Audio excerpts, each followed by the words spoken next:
Hi, I'm Rick Barron, your host, and welcome to That's Life, I Swear. Future farmers are training to help save the farming industry.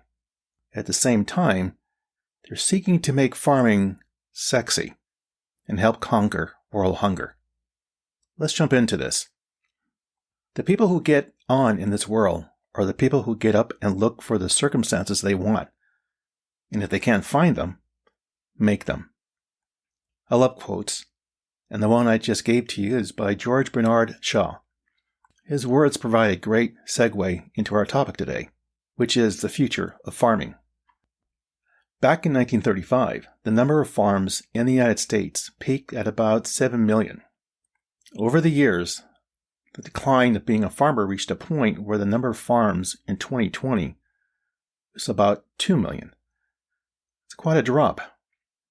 With 897 million acres of land in farms in 2020, the average farm size was about 444 acres, only slightly more significant than the 440 acres recorded in the early 1970s. Now let's face it, farming is a difficult undertaking, and ownership has been in a downward spiral for generations. It's grueling work with sometimes very poor results. Farms can achieve good yields, but need lots of human labor and input. To be a farmer takes very strong dedication, the will to deal with trade wars, severe weather associated with forever changes in the climate, tanking commodity prices, and more. The volume of farms is shrinking in the United States and also worldwide. So here's another stat to ponder. According to a report highlighting the impact of land inequality on the climate and natural crisis, 1% of the world's farms operate 70% of crop fields, ranches, and orchards. What has happened to the farming industry in the United States shows similar trends in Europe. Less than 3% of farms now account for more than half of the farmland. Moreover, the study finds that the wealthiest 10% of the world population across sample countries captures 60% of agricultural land value, while the poorest 50% of the world population, who are generally more dependent on agriculture, control only 3% of land value. With the odds of success stacked against you, why would you want to be a farmer today? Perhaps the answer is what George Bernard Shaw stated in his quote at the beginning of this podcast. Today's farms and agricultural operations are far different from what your parents or grandparents once operated years ago. It's no longer the horse and plow or the red tractor your parents used to till the soil.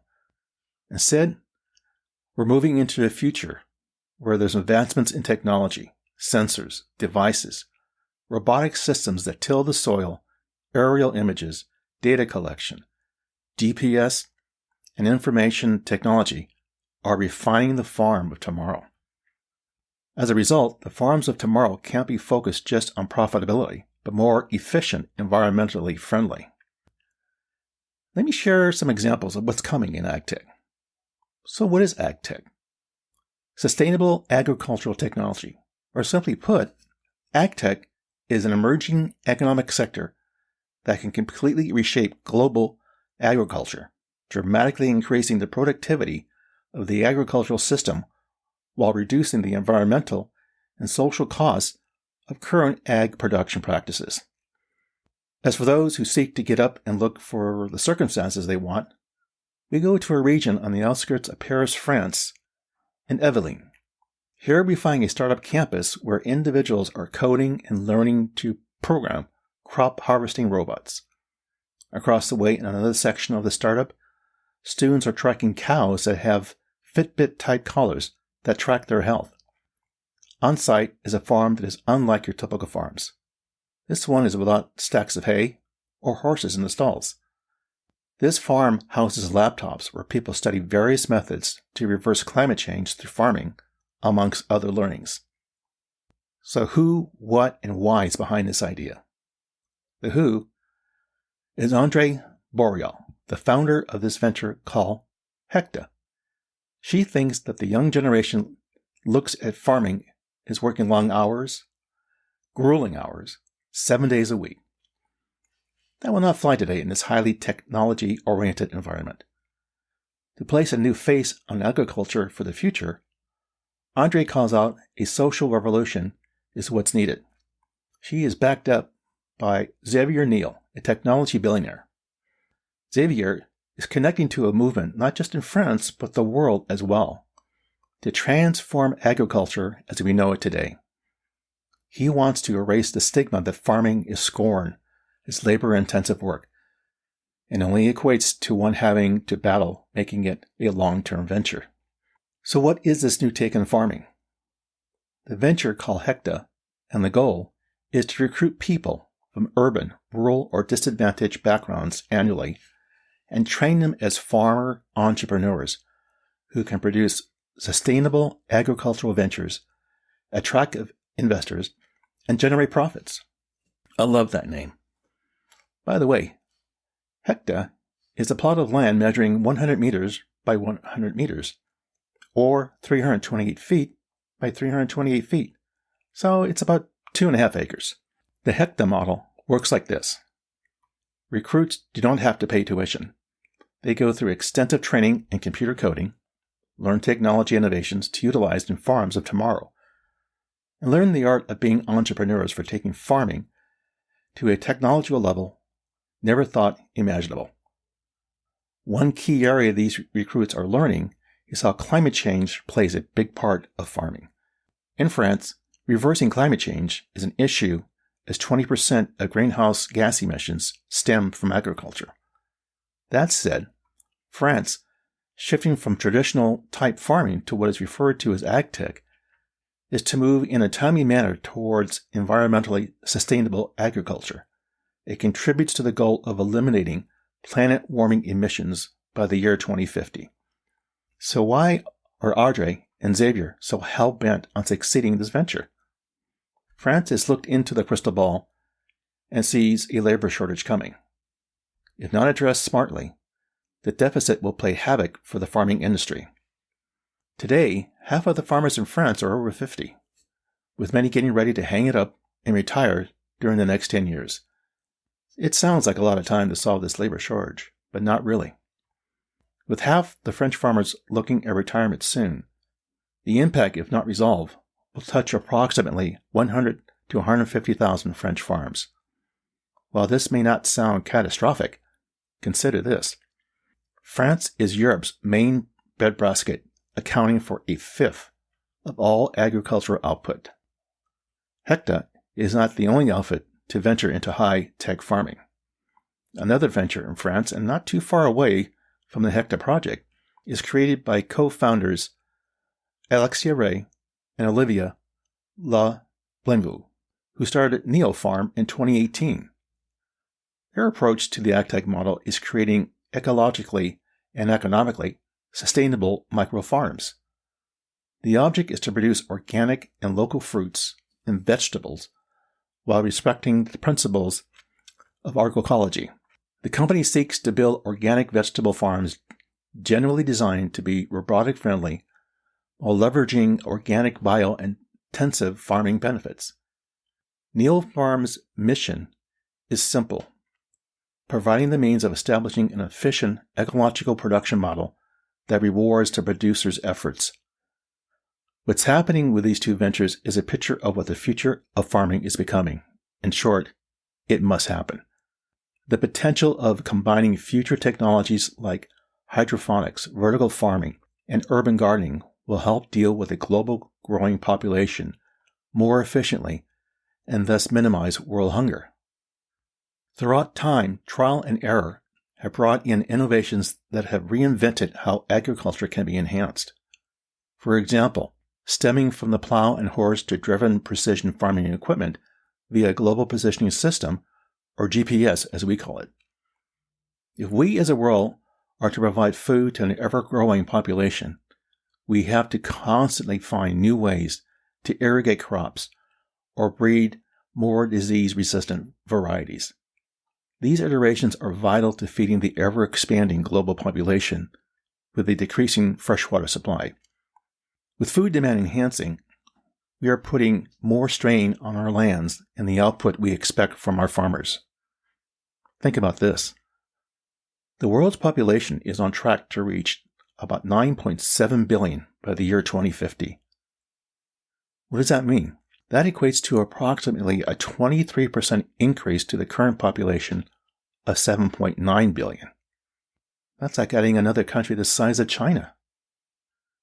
It is now projected that if climate change continues down its path of being ignored by many of us, by the year 2030, which is just around the corner, the water supply will fall 40% short of meeting global water needs. Our world is dealing daily with increasing environmental pressures, such as climate change and the economic impact of catastrophic weather events and social pressures, not to mention the push for more ethical and sustainable farm practices, as noted earlier in this podcast. One more global fact. Today, approximately 800 million people go to bed hungry. I've been talking about the term agtech. What does this term mean? Agtech covers several technologies to enhance crop yields, profitability, better land use, and more. The various sections of agtech include plant sciences, intelligent farm equipment, agriculture marketplaces, and fine tech, indoor agriculture, and crop protection. Like all things, change is not easy. For many farmers, making the switch over to adopting this new farming method has been slow. Now, their reasons are justified. Farmers have been conditioned over the years with teachings of operational agricultural traditions. The cost of operating a farm is enormous enough, not to mention the stress. Investing money into new technology innovations is something one is not ready to take on a giant leap of faith. For a farmer, their thinking, and rightly so, is what is the return on investment for them. The mindset is quickly changing as the workforce in farming is beginning to pass the torch to a new generation, more receptive to this technical shift in agriculture, including millennials. A study by the Research Hub predicts that millennials will drive 75% of the changes in technology for the farming of tomorrow. So what's the lesson learned here? What's the takeaway from this story?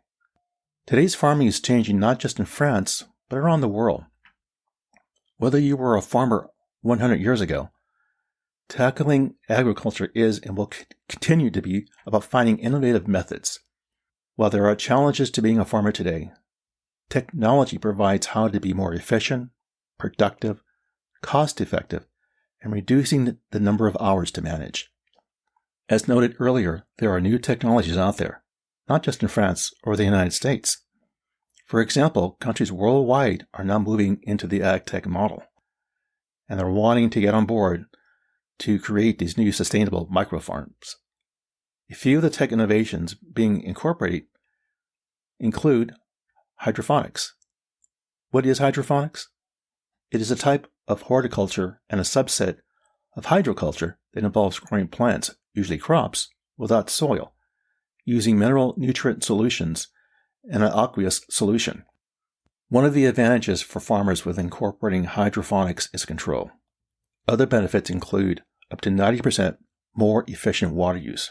More crops can be produced twice as fast via a hydroponic system.